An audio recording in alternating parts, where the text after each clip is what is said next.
लोग प्रेजेंट है रेलवे भर्ती बोर्ड रांची के सामने। मैं और बहुत ही ज़्यादा खुशी की बात यह है कि कुछ एस्पिरेंट है जिनका कि आज मतलब कि 13 से 15 अक्टूबर के बीच में 2025 में फर्स्ट शिफ्ट का डीबी इनका पूरा तरह से कंप्लीट हो चुका है। तो आइए हम लोग इनसे मिलते हैं और जानने का प्रयास करते हैं कि इनके बारे में हम जो भी बातें हैं वो सब आपके सामने शेयर करेंगे। तो डॉक्यूमेंट वेरिफिकेशन पूरा एक्सपीरियंस, ताकि जो भी एस्पिरेंट है यहाँ पर डीबी के लिए आने वाले हैं तो कुछ जानकारियाँ मिल जाए, तो उनको जो नर्वसनेस है कि उनका जो डर है वो दूर हो जाए। तो भाई साहब, सबसे पहले तो आपको बहुत बहुत बधाई और भविष्य के लिए ढेर सारी शुभकामनाएं। सबसे पहले आपसे रिक्वेस्ट है कि अपना परिचय मतलब कि हम अपना देना चाहेंगे कि मैं जो हूँ ना कि इस यूट्यूब पर एक नया मतलब क्रांति के लिए जो रेलवे अपना डिपार्टमेंट है उससे संबंधित जो भी वीडियोस है, ब्लॉग है, मैं उसके तमाम मतलब कि डिपार्टमेंट का और एसएससी का और यूपीएससी का जो तमाम गवर्नमेंट एग्जाम होता है उन सभी के संबंधित इस सभी की मैं जानकारी इकट्ठे करके इस कैटेगरी पर मैं आप सभी के लिए सामने उपलब्ध कराता हूँ। तो मेरा नाम है शिवांश और मैं इस सिलेक्शन के बारे में बताना चाहता हूँ कि मेरे एक दोस्त है जिनका नाम है रितेश, उनके बारे में बताना चाहूँगा। तो मेरा मतलब कि हाँ बोले तो रितेश का जो डीबी है वो कंप्लीट हो गया है और हम लोग मेडिकल मतलब कि रितेश जो है ना वो मेडिकल के लिए पूरी तरह तैयार हो चुका है। तो आज ही रितेश को मतलब कि चक्रवर्ती भेजा गया है, तो आज ही इसके लिए मतलब कि उनको निकलना होगा। तो हम जो है ना सारा प्रोसेस बढ़िया से उनके बारे में हम बताएंगे। तो फिर पूरा कॉर्पोरेटिव है, तो आप इसका रिपोर्टिंग टाइम क्या था तो मैं बता देता हूँ कि जो रितेश है उन्होंने बताया था कि उनका रिपोर्टिंग टाइम 9:30 बजे लेकर मतलब कि एंट्री थी और फिर एंट्री हुआ टाइम तक, तो टाइम पे एंट्री हो गया। एंट्री होने के बाद उन्होंने बताया कि सबसे पहले जो प्रोसेस हुआ वो क्या होता है। उन्होंने बताया कि डॉक्यूमेंट अरेंज करने के लिए बोला गया और वहाँ दो फॉर्म मिला, एक साइड से उसको भरने के लिए बोला गया और पूरा फॉर्म उन्होंने पूरी तरह से भर लिया।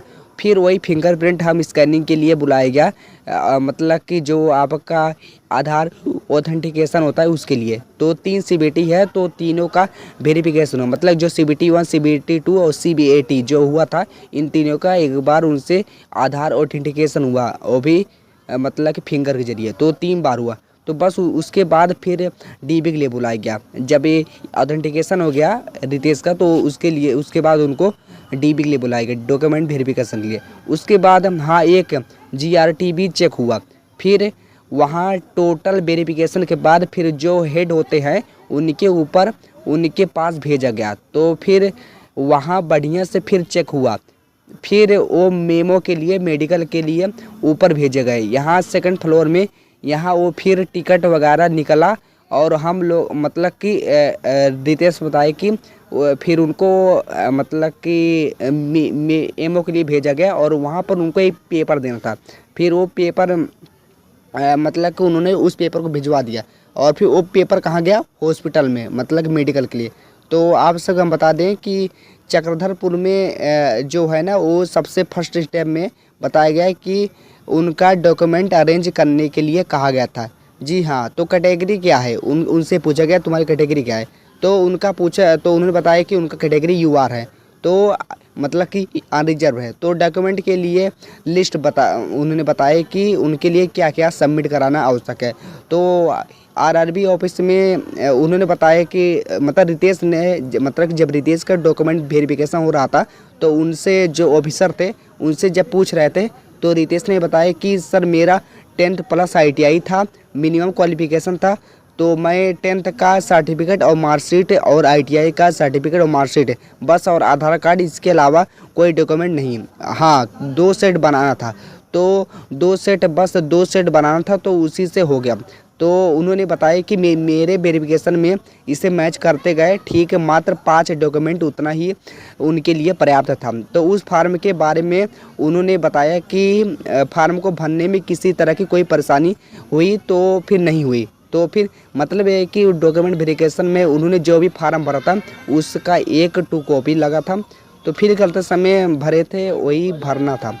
उसमें बस ठीक जो आज टोटल कितने अभ्यर्थी को कॉल किया गया डॉक्यूमेंट वेरिफिकेशन के लिए।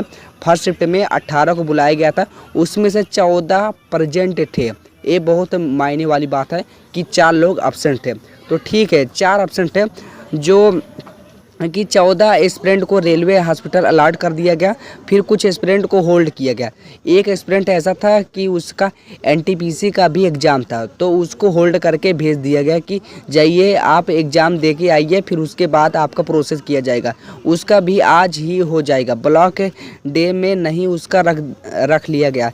तो डॉक्यूमेंट बोले कि आप एग्ज़ाम दे के जाओ। तो मतलब कि जो 14 कैंडिडेट थे उसमें से एक लोगों का एनटीपीसी का CBT-2 का एग्ज़ाम था, तो इसलिए उसको होल्ड कर दिया गया। तो सामने में ही था, तो मतलब ज़्यादा दूर नहीं, बस 5 किलोमीटर के रेंज में था। तो ठीक बाकी लगता है कि आज सबका हो जाएगा फर्स्ट शिफ्ट में। बाकी मतलब उनके अलावा जो भी थे उनका सबका हो जाएगा। तो सर्वर इश्यू था इसके लिए, नहीं तो बहुत जल्दी हो जाता। ठीक है, तो बढ़िया से हुआ, डॉक्यूमेंट कोई दिक्कत नहीं। सर्वर इश्यू के कारण इतना लेट हो रहा था कि कोई ऐसा एस्पिरेंट था जिसका कि नाम वगैरह में मिसमैच हो, तो उन लोगों का एफिडेविट वगैरह दिया गया। फिर एफिडेविट वगैरह मतलब को बनवाते हैं जिससे मतलब कि किसी के डॉक्यूमेंट में नाम लिखा हुआ है रमेश कुमार, फिर मतलब कि अगले डॉक्यूमेंट लिखा है शिवम रमेश, मतलब कि कुमार नहीं लगा हुआ। तो एफिडेविट क्या करता है कि मतलब कि जो वो रमेश है उसके आगे मतलब कुमार, मतलब दोनों मैचिंग के लिए उसको सेटलमेंट कर देता है। ये होता है, तो मिसमैच हो गया, तो उनके लिए एफिडेविट वगैरह दिया गया था। तो फिर एफिडेविट वगैरह बनवा करके लाने के लिए कहा गया। ऐसा स्टूडेंट तो नहीं था कोई ऐसा जिसकी कैटेगरी सर्टिफिकेट में किसी तरह का कोई प्रॉब्लम हो, तो उसको होल्ड पर रखा गया हो कि आप पहले कैटेगरी सर्टिफिकेट लेके आइए। नहीं, ऐसा कोई स्टूडेंट था ही नहीं। तो अपना जर्नी के बारे में हम बताएं तो CBT-1, CBT-2 और CBT-3 इन तीनों का जर्नी कैसा रहा, मतलब कि ये सब रितेश के बारे में हम पूछ रहे थे। तो रितेश ने हमको फ़ोन में ये भी बताया था कि सर बहुत बढ़िया रहा, CBT-1 रांची में हुआ था थाना में, तो CBT-2 के लिए हम लोग को इनवनंतपुरम सेंटर बहुत दूरी दे दिया गया था, वहाँ गए, कैंसिल हो गया था एग्ज़ाम। फिर रिटर्न आए, फिर से शेड्यूल हुआ, फिर रांची में सेंटर आया, फिर CBT-2 का एग्ज़ाम रांची में हुआ, CBT-3 भी रांची में हुआ। तीनों के लिए बहुत कड़ी परिश्रम किए और फिर बस सफलता देख ही रहे थे। तो फिर उन्होंने बताया कि CBT-2 का पहला वाला सेंटर तिरुवनंतपुरम में भेज दिया गया था। तो तिरुवनंतपुरम से बहुत ही कोई लॉजिक ही कनेक्ट नहीं हो रहा था कि कैंसिल भी हो गया। तो सबसे बड़ा बात ये है कि हो जाता तो दिक्कत नहीं था। अच्छा वहाँ गया तो और कैंसिल हो गया, मतलब कैंसिल भी होगा उनका, ये बता रहे रितेश कि तिरुवनंतपुरम में कैंसिल हो गया। फिर रिटर्न आना पड़ा दुखी। फिर इस सिचुएशन में ट्रेन में रिजल्ट भी दे दिया है टेक्नीशियन का। हाँ, तो मेरे टेक्नीशियन में .1 में नहीं हुआ, इसलिए बहुत दुखित हुआ। ये मतलब कि ये सब मतलब डिटेल्स बता रहे हैं कि उनका टेक्नीशियन में हुआ ही नहीं, तो उधर भी दुखी था। एक उधर भी कोई बात नहीं, जो होता है अच्छे के लिए होता है। अच्छे के लिए वो गुवाहाटी बोर्ड से उन्होंने बताया कि टेक्नीशियन, और उन्होंने मेरा रांची बोर्ड मेरा होम टाउन का जोन है, तो अच्छा तो हो जाता, सही होता। लेकिन अभी पता चला है कि अपने जोन से हो गया है, उसमें नहीं हुआ, वही ठीक है। CBT-1 में उनका जो रॉ मार्क्स था, वो CBT-1 में उनका रॉ मार्क्स कम से कम 75 आया था, नॉर्मलाइजेशन मार्क्स 75 नॉर्मलाइज मार्क्स थी, और रॉ मार्क्स में कम से 56 या 56 था। और CBT-2 में उनका रॉ मार्क्स 100 मार्क्स में से 71 था, और नॉर्मलाइज मार्क्स इग्नोर बहुत क्वेश्चन हो गए थे। तो इसमें से तो जब फाइनल में स्कोर आया तो इसमें 75 मार्क्स था, और CBT-2 में नॉर्मलाइजेशन नहीं हुआ था, तो जोन में ख़त्म हो गया था। तो साइको में कैसा स्कोर रहा, तो फिर हमने उनसे पूछा कि साइको में कैसे स्कोर रहा। तो रितोष ने बताया कि मेरा 308 नंबर था, वही 22.7 समथिंग स्कोर बना था। तो उन्हें बताया कि चलिए अभी मतलब कि खुशी की बात यह है कि बस अब मेडिकल किसी तरह से हो जाए और सब हो जाएगा। इतना दूर तक आए हो तो जी इसको एक सफलता मानते हैं। जी सर, बहुत ही सफलता का श्रेय जिनको देना चाहिए तो माता पिता और गुरुजनों का है। यदि अगर वो लोग इस वीडियो को देख रहे होंगे तो हमारे वीडियो के माध्यम से आप उन तक मतलब कि ये जो मैसेज वो सब मतलब कि पहुंच ही रहा होगा। तो बस यही कहते हैं कि धैर्य रखिएगा तो सब होगा। मतलब कि और ग्रुप डी 2019 में जो लोग लगे हुए थे उनका थोड़ा चलते, मतलब जिनका नहीं हो पा रहा था वो आखिरकार एलपी में हो गए हैं। तो जोन से बहुत खुशी का माहौल है और मतलब कि जो लोग नहीं होते वो सब धैर्य रखने के बाद यहाँ पर एलपी में उनका हो गया है। तो लगातार मेहनत आप सभी भी कीजिए और हमें भी मेहनत करने की और ज़रूरत है, क्योंकि अभी हमारा भी कहीं वगैरह नहीं हुआ, लेकिन फिर भी हम आप सभी के लिए सेवा में तत्पर हैं। तो मार्क टेस्ट वगैरह से आप कुछ हेल्प लीजिए, किताबों का सहायता लीजिए और प्रीवियस ईयर का आप हेल्प लीजिए और एक्यूरेसी बनाकर, स्पीड बनाकर ये सब आप अपना मॉक टेस्ट वगैरह देते रहिए। तो फिर मैथ वगैरह अगर अच्छा ख़राब हो तो वो सही होने के लिए आप मतलब कि किताबों और चैनल वगैरह का उपयोग करिए। तो ये बहुत महत्व है। तो दिनेश ने बताया कि सर एग्ज़ाम के लिए आप कहाँ से मॉक टेस्ट लगाते थे। तो फिर टेस्ट बहुत से लगाते थे और साइको के लिए अनलिमिटेड एजुकेशन अच्छा से अच्छा है। तो नहीं सर, धन्यवाद। चलिए फिर ऑल द बेस्ट। मेरा ये दोस्त है अच्छा, ये हमेशा मेरा एग्ज़ाम एग्ज़ाम रहता है।